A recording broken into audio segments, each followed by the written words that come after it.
thunders of the upper deep, far, far beneath in the abysmal sea, his ancient, dreamless, uninvaded sleep the Kraken sleepeth. Faintest sunlights flee about his shadowy sides. Above him swell huge sponges of millennial growth and height, and far away into the sickly light, from many a wondrous grot and secret cell, unnumbered and enormous polypi winnow with great giant arms the slumbering green. There hath he lain for ages, and will lie, battening upon huge sea worms in his sleep, until the latter fire shall heat the deep. Then once by man and angels to be seen, in roaring he shall rise, and on the surface die.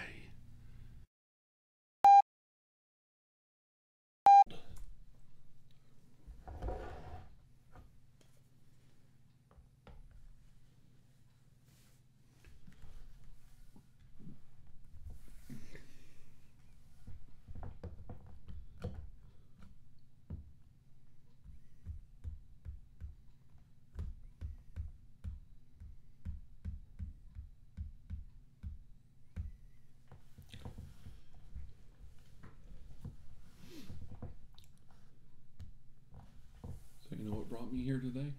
I'm here to discuss the events of the last couple days. And though you think you're not a part of it, you are.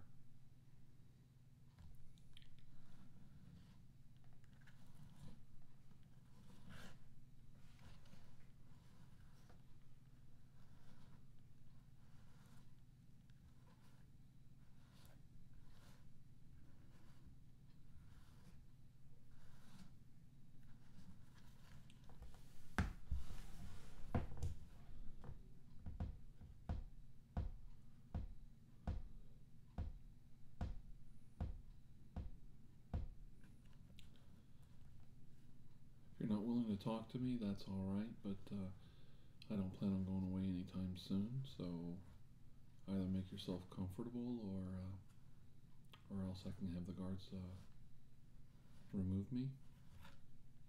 Choice is yours.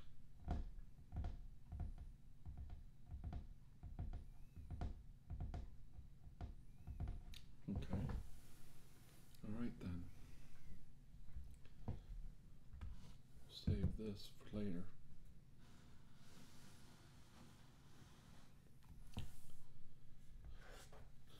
Do you know what this is?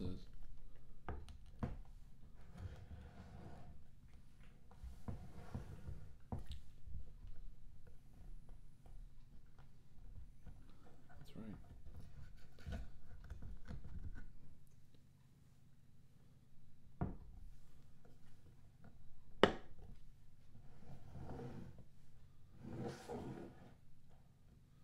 That's right.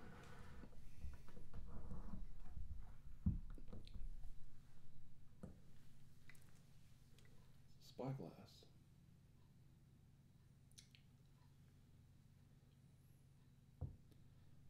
And I was using it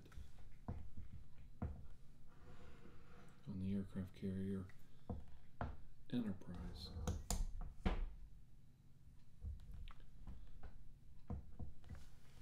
And I was using it to monitor what was happening to my family.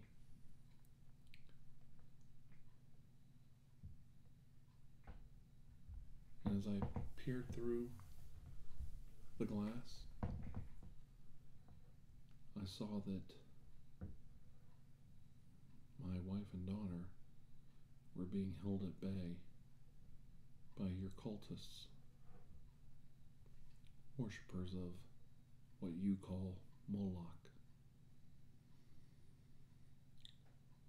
We know now that Moloch is a easier term to use in certain circles than to use the name Cthulhu, one of the ancient beings on this planet.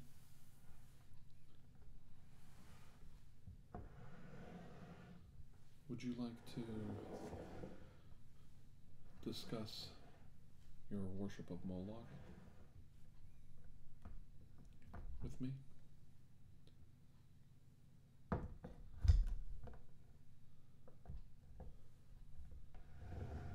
Your cultists died violently, right down to the man.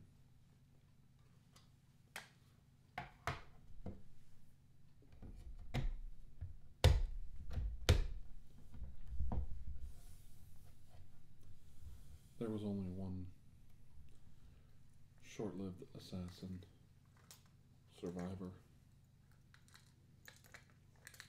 and he led us to you, sir. So I'm wondering if you wouldn't mind speaking to us about your associates.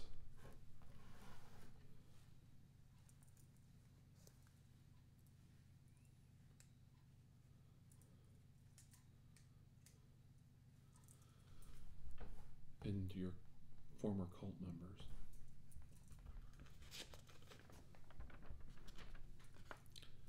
Would you be willing to discuss it? Okay. I understand what you're trying to tell me, that you don't feel you need to discuss this with me at length. But what I'm trying to say is that you must, if you don't want to spend the rest of your life in solitary confinement. Now, we have some interesting facts and figures here. The boat was purchased and insured by your company. The funds transferred from your bank account, from some of your banker friends and business associates. And while we were in Bohemian Grove, your friends, fellow worshippers of said Moloch, signed several affidavits,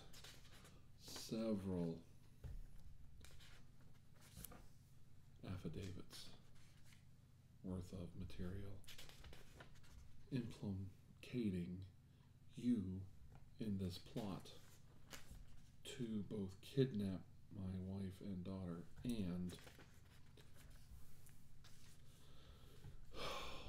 interfere with our plans to rescue Futura and raise the great and evil Moloch from his slumber to destroy all mankind. Are these facts true?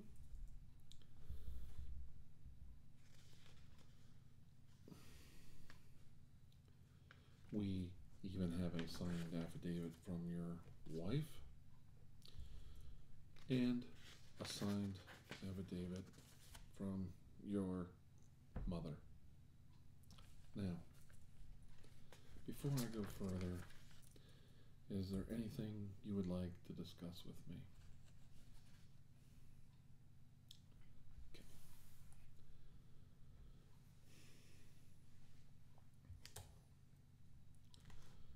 All right.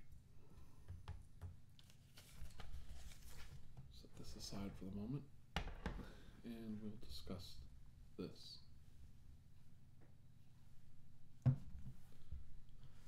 You know what this is? Well, a man of your nature who has desire for ultimate power in the world really should know what this is, because it might fit into your plan. You see, while you're out chasing the cultists of Cthulhu and worshippers of Moloch, and trying to destroy all of mankind, I was out talking to the great scientist Nikola Tesla. And for the government of the United States, I purchased this, his renowned and greatly speculated death ray. He graciously allowed me a short lease on it, as long as I had every intention of using it to stop two things from happening. The first thing that he wanted me to stop was the United States government launching a nuclear attack against the city of Riley in the middle of the ocean. The second thing he wanted me to stop was something he had lived a long time to do himself, but his body was failing, and that was to use this ray to kill said Cthulhu. Now, you and I both know that you really don't kill an ancient one like Cthulhu. In fact, in many ways, he's already dead. And what we perceive as human beings is merely an afterglow, an after image of him. Would this be correct? And the power that his followers derive from him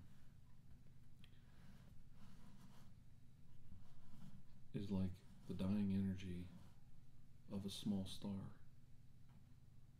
This is what they're pulling from him. Little tiny embers from a fallen, collapsed star. This is what his followers gather, and this is what his followers use against their fellow man. Would we be in agreement there?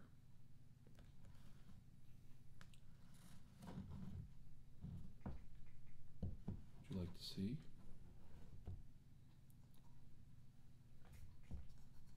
The interesting thing about this death ray is that it's quite unremarkable at first glance.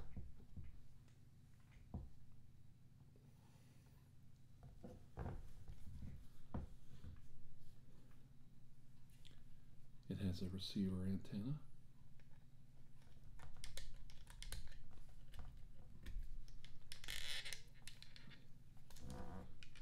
a small sensor,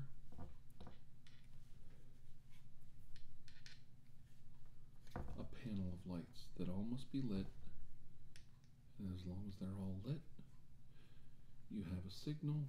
That's the first button. Push. One little tiny button. Push. If all the lights light up, it's tapping into the ether. If it's tapping into the ether, the second push releases the death ray. And if the death ray is released, it blows the hell out of something bigger than a battleship several miles in the distance. You'd think it would have a hell of a kick. Now this goes against all my teachings, all my oaths, and everything in my life up to this point. Were you in the war, sir? Did you think about killing a man when you were alone at night? I'm sure you did. You probably thought what it would feel like, what it would be like. I thought about it a little bit, but I was more concerned on how I was going to keep my ass alive. And that's what I concentrated on. So you could understand when somebody handed me a gun, grenade, taught me how to use a depth charge, was a Navy man, and how to arm a torpedo. I knew munitions wasn't really my field, but we all do what we have to during the war.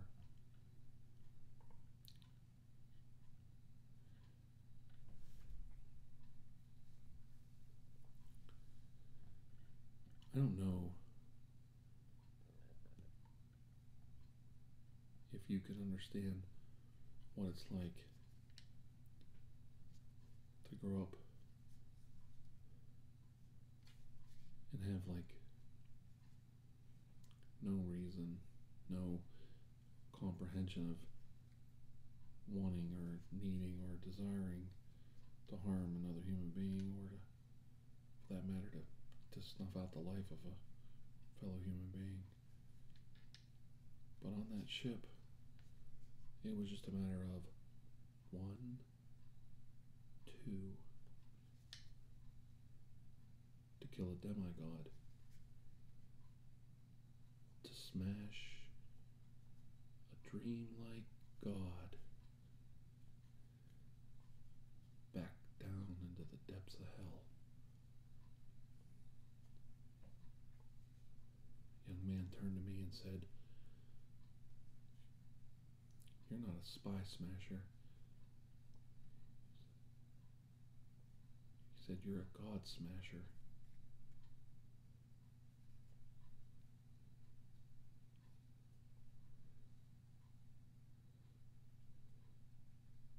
It was either that or a nuke.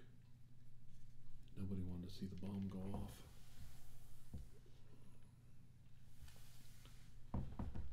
So I'm going to ask you a question. And I know you're a really good politician. So I'll understand if you don't feel a need to answer. And I'll understand that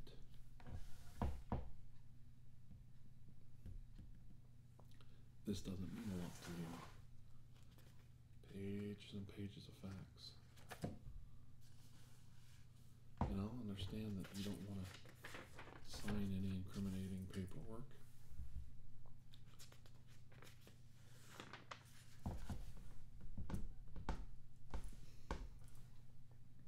And I'll understand if you want to go home and have a talk with your mother and your wife. You have children, don't you?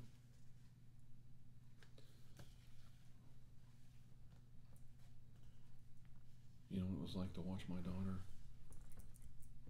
cross the ocean? Do you know what that was like for me? I was helpless. It's funny you say that. I wasn't helpless.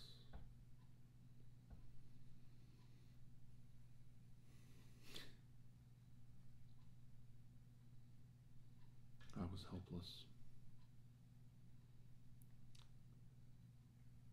If I did anything wrong, they were going to kill her and my wife. Now, my wife and I pledged to each other that if something happened, we would understand. Wouldn't like it, but it comes with the territory when you work for the government in law enforcement. You have to be prepared to be an adult about these things. So I knew she was okay. But to sit there and watch my little girl cry,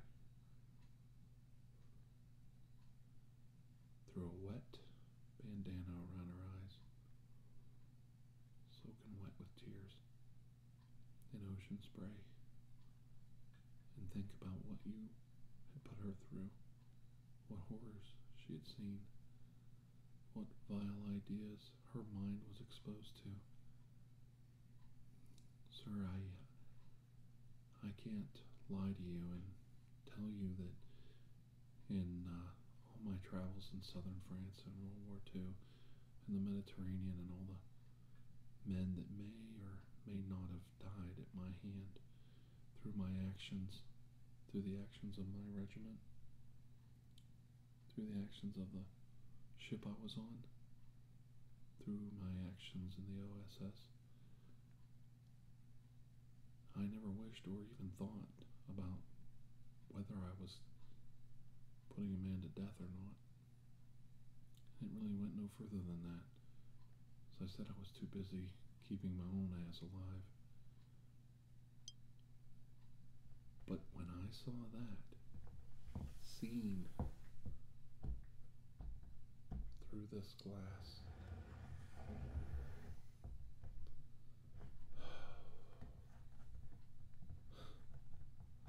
I know you don't really feel like me being melodramatic.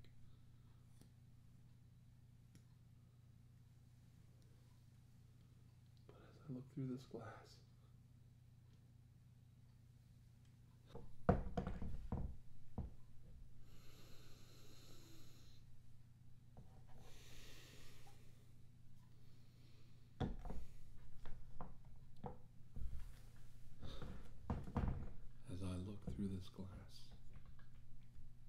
and there's a reason I brought it.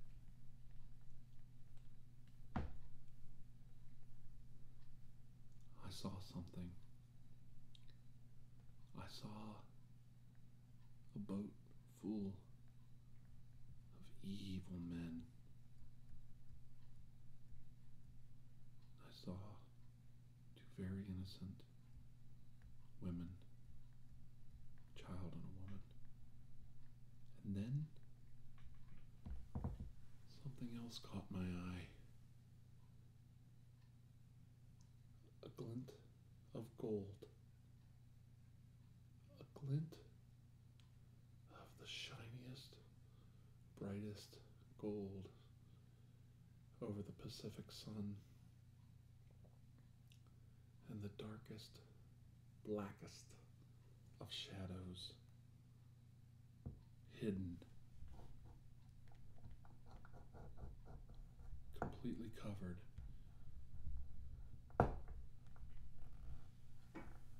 by a radiation suit. A radiation suit covering, shielding one of the blackest things on this planet. One of the most evil creatures on the planet. And I realized that standing beside that beautiful gold-plated robot, Futura, away from prying eyes of the men on that ship, was standing right beside her the evil Count Orlok, Nosferatu, in broad daylight, protected by the sun from a modern radiation suit. His face, his eyes shielded.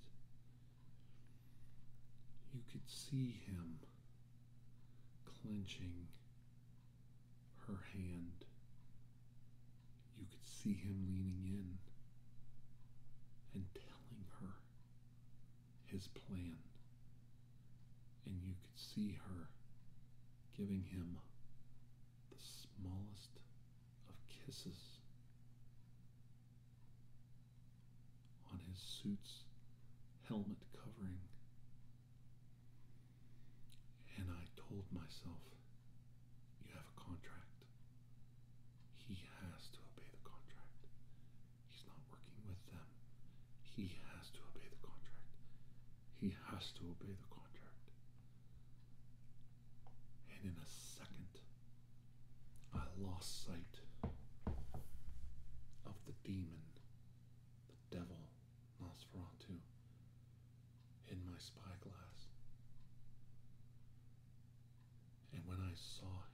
again. What I saw was carnage I've never seen since the Great War. And I saw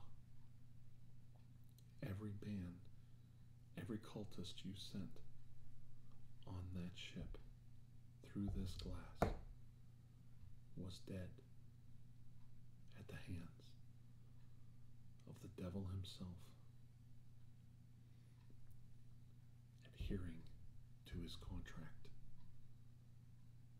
Because if nothing else, we both know, good or evil, angel or devil, all must abide the law.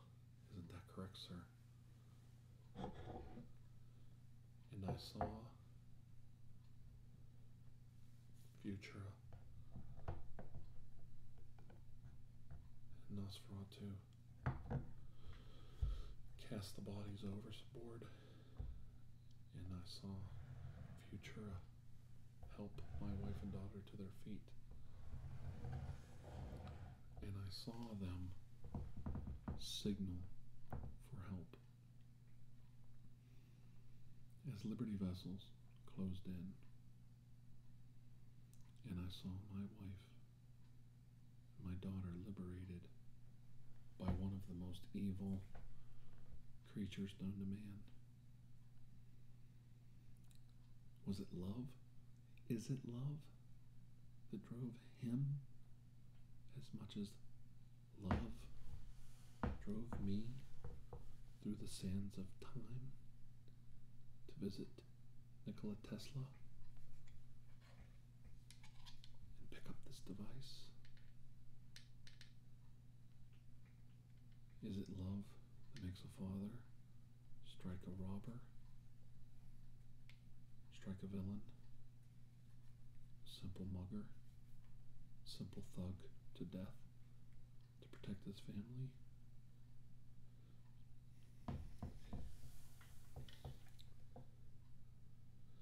We fished one living, surviving person from the ocean, dying, his lifeblood draining from him. We asked him who their leader was, who they worked for, who helped them, anything, tell us something. The only name that came up was yours.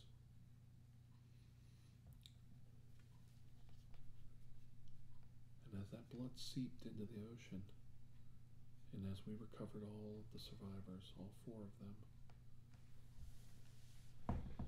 and as they took my daughter and my wife below deck, and they took Futura and Count Orlok into custody and safety, the blood mingled with the ocean brine, and the blood sank deep enough into the ocean to crack open that door. And in a moment, the sky began to darken. And in another moment, the sky became black as night. And in that moment, an elder being once more rose from the ocean, rose and spread his wings, and opened his arms, and opened his eyes, and screamed out to 1,000 men's minds, 1,000 nightmares that will never, never, never die. 1,000 men shell-shocked for life at the sight of the elder god Cthulhu, your Moloch, above the surface of the ocean, once more tasting the blood of humanity in his mouth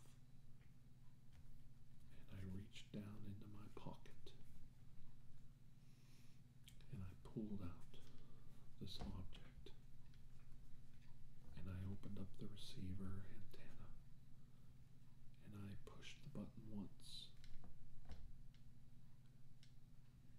and I aimed the weapon once. All lights were lit. I pushed the button again. And in the time it took for the light to travel from this device across the ocean, the air was split. The atmosphere itself cracked wide open like no other atomic weapon ever could. The sound was nothing less than thunderstruck and galvanizing. And in that split moment, all that was Cthulhu was driven once more into the bowels of his prison, sanctuary, in the lost buried city of Riley. And all was set right in the world again. And you failed. You failed over the touch of a little tiny red button. Just 2 little clicks. And I blasted that son of a bitch right back to hell where he belongs.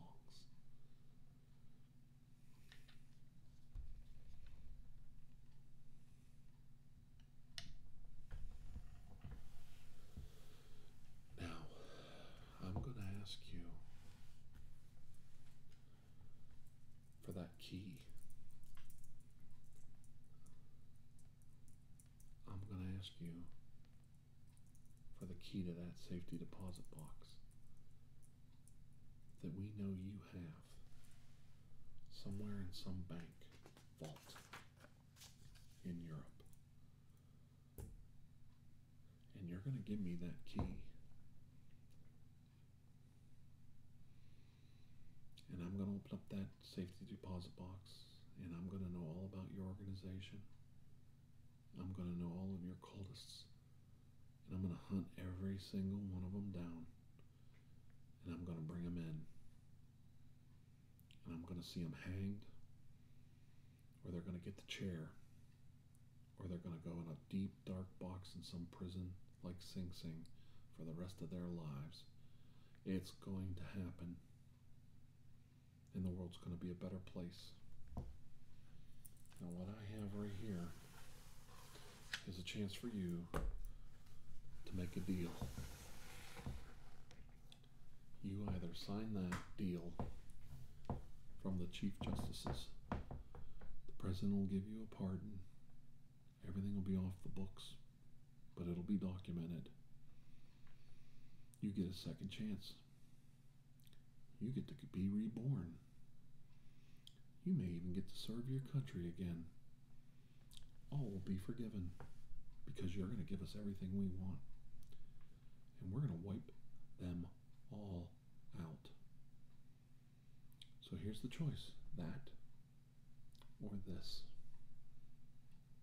And believe me, I know what that'll do.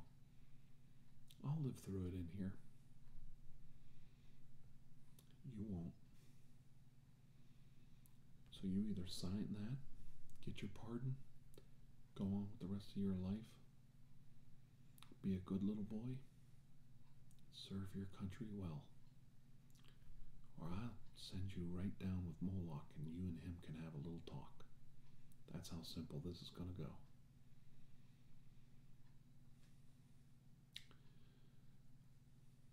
I thought you'd sign. And the key? Thank you. You don't mind if I take some precautions? One can never be too sure, sir.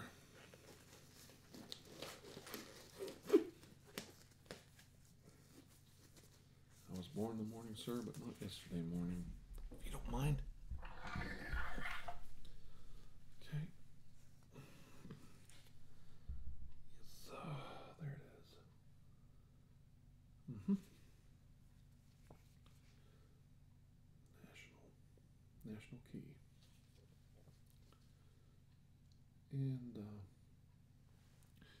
if you wouldn't mind writing down your contact person at the bank, and I'm sure you have their phone number.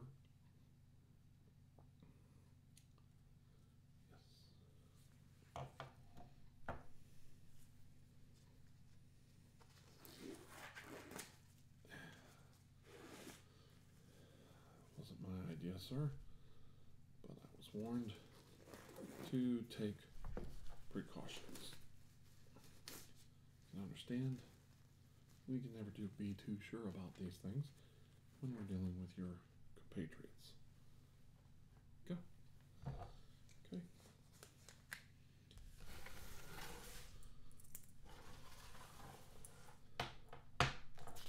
Okay, everything looks like it's in order. If you don't mind me just checking some notes. Okay. Very good. Yes, that's right. I have to sign. Right.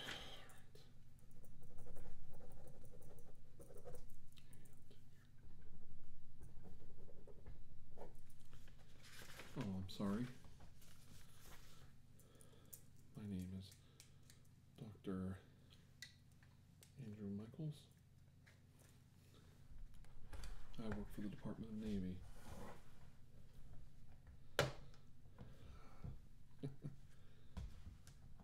I was an enlisted man, sir. I'm not even an officer now. I mustered out in 1945, officially, and I joined the OSS at that time. I did work for the OSS in 1943 and 1945, through 1945, but I was not an official member. I was just brought on as a consultant. Yes.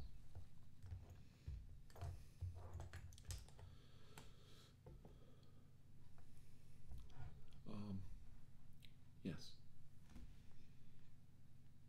You'll be getting your pardon very soon. And I would just like to point out one more thing. I'd like to thank you for exposing your friends at the Illuminati to public scrutiny and to the government of the United States. I thank you. And I'd also like to show you how this works. There's no reason to get worked up. One light lights the sensor, as you can see, and the second light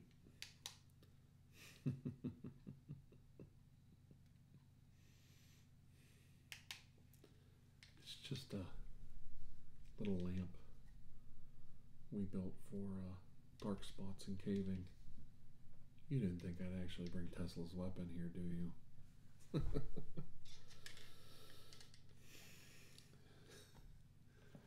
Sorry, I didn't mean to make you piss your pants, Mr. Nixon. Mr. Richard Milhouse Nixon. I'm sure you'll find a way to get even someday. Politician of your savvy. They usually somehow come out on top. And that said, I now leave you to your own devices. It's been a blessing visiting with you today. Hope you have a good life and stay away from my family. Good day, sir.